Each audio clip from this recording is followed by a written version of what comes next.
নমস্কার, good morning. তোমরা দেখছো তোমাদের প্রিয় channel exam guide by Nitu. বন্ধুরা, এসএসসি এমটিএস জিকে ক্লাসে তোমাদেরকে জানাই স্বাগত।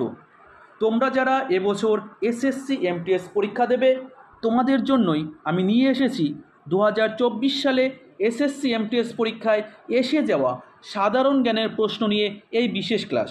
আজকে আমি করাচ্ছি 57তম ক্লাস, যেটি 12ই নভেম্বর 2024 সালে প্রথম শিফটে পরীক্ষা এসেছিল। তো বন্ধুরা, তোমরা যারা এখনও পর্যন্ত চ্যানেলটি সাবস্ক্রাইব করোনি, তো অবশ্যই চ্যানেলটি সাবস্ক্রাইব করে নেবে।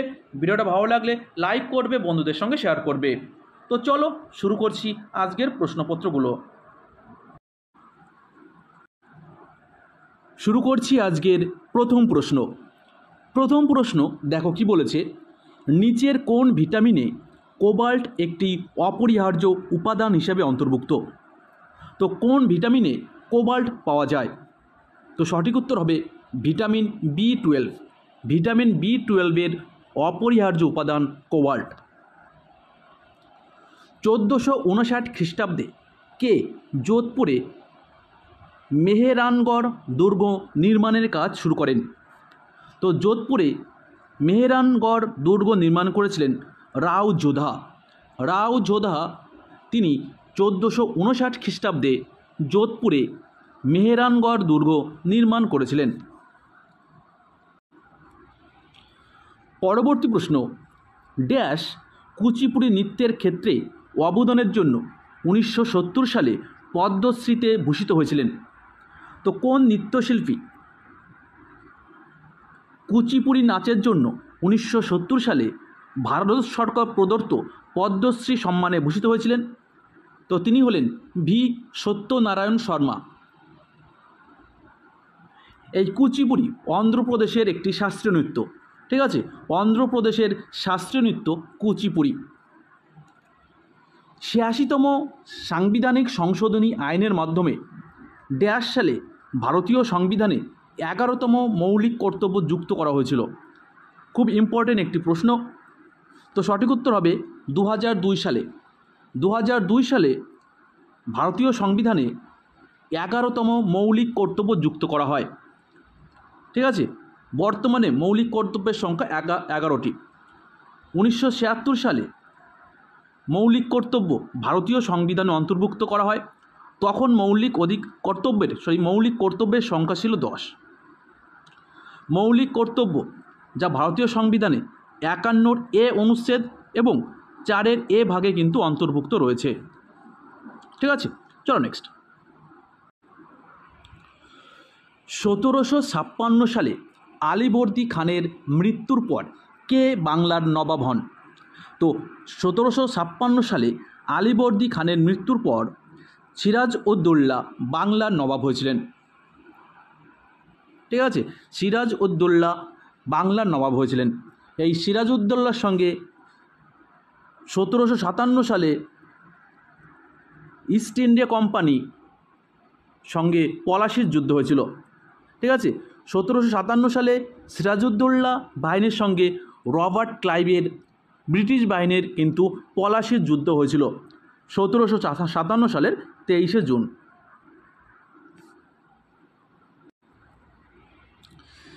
নিম্নলিখিতদের মধ্যে কে ভারতীয় জাতীয় কংগ্রেসের প্রথম মহিলা সভাপতি ছিলেন?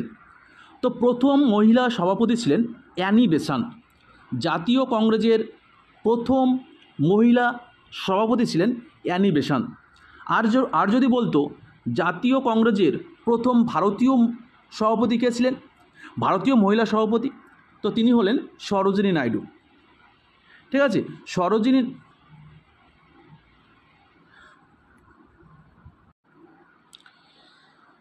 টেনিসে ডাবল ফল্ট কি? ও টেনিসে ডাবল ফল্ট বলতে বোঝায় পরপর দুটি ত্রুটিপূর্ণ সার্ভ পরিবেশন করা। পরপর দুটি ত্রুটিপূর্ণ সার্ভ পরিবেশন করাকে বলা হয় ডাবল ফল্ট। বিরজু মহারাজ নিম্নলিখিত কোন ধ্রুপদী নৃত্যের সাথে সম্পর্কিত? তো বিরজু মহারাজ তিনি একজন কত্থক নৃত্যশিল্পী। ঠিক আছে, কত্থক উত্তরপ্রদেশের শাস্ত্রীয় নৃত্য। ঠিক আছে। কথাকলি কেরালার এবং ভারতনাট্যম তামিলনাড়ুর শাস্ত্রীয় নৃত্য। গরবা কিন্তু গুজরাটের নাচ, ঠিক আছে। গরবা গুজরাট, এটা কিন্তু গরবা কিন্তু শাস্ত্রীয় নৃত্য নয়। কত্থক, কথাকলি, ভারতনাট্যম এগুলো কিন্তু শাস্ত্রীয় নৃত্য বা ধ্রুপদী নৃত্য। খারবেল কোন রাজবংশের একজন গুরুত্বপূর্ণ শাসক ছিলেন? তো খারবেল তিনি চেদি রাজবংশের গুরুত্বপূর্ণ শাসক ছিলেন, ঠিক আছে। তো এটি মহামেঘ বাহন রাজবংশ নামেও পরিচিত। হাতিগুম্পা শিলালিপি থেকে এই কলিঙ্গরাজ খারবেল সম্পর্কে জানা যায়। হাতিগুম্পা লিপি থেকে খারবেল সম্পর্কে কিন্তু জানা যায়। চলো নেক্সট প্রশ্ন।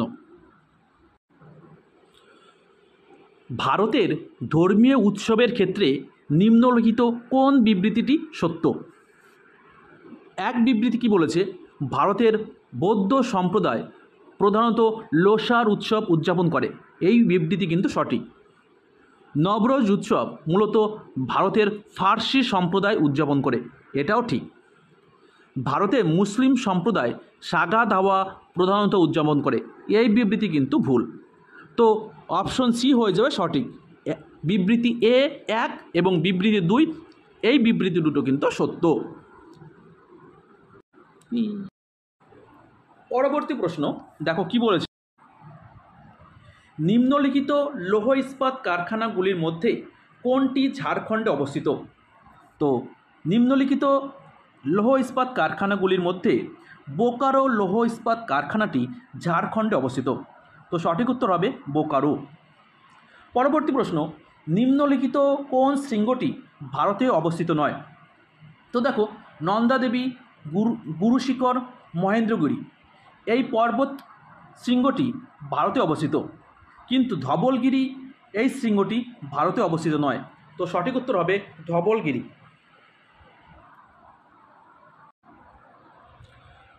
মধ্যযুগীয় ইতিহাসের প্রসঙ্গে নিম্নলিখিত বিবৃতিগুলি বিবেচনা করে প্রদত্ত বিবৃতিগুলির মধ্যে কোনটি সঠিক সেটা বের করতে হবে। দেখো, 1 নম্বর বিবৃতি বলেছে সাম্রাজ্য চোল নামে পরিচিত চোল রাজবংশের প্রতিষ্ঠাতা ছিলেন বিজয়ালয়। তো বিজয়ালয় চোল রাজবংশের প্রতিষ্ঠাতা, এটা সঠিক। পরবর্তী বিবৃতি বলেছে উত্তর ভারতে শাসনকারী গুরুত্বপূর্ণ রাজবংশগুলোর মধ্যে একটি ছিল গুর্জর প্রতিহার, এটাও কিন্তু ঠিক। পরবর্তী বলেছে পালরা পশ্চিম ভারতে রাজত্ব করেছিলেন এবং রাষ্ট্রকূটরা দক্ষিণ ভারতে রাজত্ব করেছিলেন। দেখো, পালরা কিন্তু বাংলায় রাজত্ব করেছিলেন, তো এই বিবৃতি কিন্তু ভুল। তো দেখা যাচ্ছে বিবৃতি 1 এবং বিবৃতি 2 সঠিক, অর্থাৎ অপশন বি কিন্তু সঠিক উত্তর হয়ে যাবে।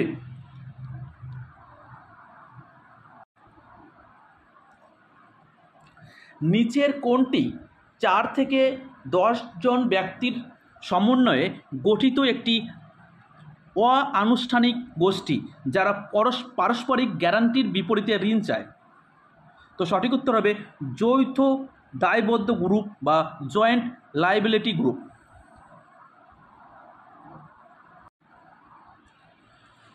দু সালের নভেম্বর কর্তৃক স্পেশাল প্রোটেকশন গ্রুপ বা এসপিজি এর নতুন প্রধান হিসেবে কাকে নিযুক্ত করা হয়েছে? তো এসপিজির নতুন চিফ তিনি এখনও রয়েছেন, তো তিনি হলেন অলোক শর্মা। অলোক শর্মা তিনি 2025 সালের জুলাই পর্যন্ত কিন্তু রয়েছেন। পরবর্তী প্রশ্ন, নিম্নলিখিতদের মধ্যে কে ভারতের বিধানসভার সভাপতি নির্বাচিত করেন? তো রাজ্যের যে বিধানসভা, সেই বিধানসভার সভাপতি অর্থাৎ স্পিকার কারা নির্বাচিত করেন? তো আইনসভার সদস্য অর্থাৎ বিধানসভার সদস্যগণ কর্তৃক নির্বাচিত হয় বিধানসভার সভাপতি বা স্পিকার। পরবর্তী প্রশ্ন, দুধের প্রধান কার্বোহাইড্রেট হলো কি? তো দুধের প্রধান কার্বোহাইড্রেট হলো ল্যাকটোজ। তো সঠিক উত্তর হবে অপশন বি ল্যাকটোজ। পরবর্তী প্রশ্ন, নেপালের জাতীয় প্রাণী হলো কি? তো নেপালের জাতীয় প্রাণী কিন্তু গরু। তো অপশন ডি হয়ে যাবে সঠিক উত্তর। নেপালের জাতীয় প্রাণী গরু, ঠিক আছে। চলো নেক্সট। কোন রাজ্য সরকার 2022 সালের নভেম্বরে পেশা আইন বাস্তবায়ন করেছিলেন? তো পেশা আইন 2022-এ বাস্তবায়ন করেছিলেন মধ্যপ্রদেশ সরকার। Option A Madhya Pradesh Sarkar.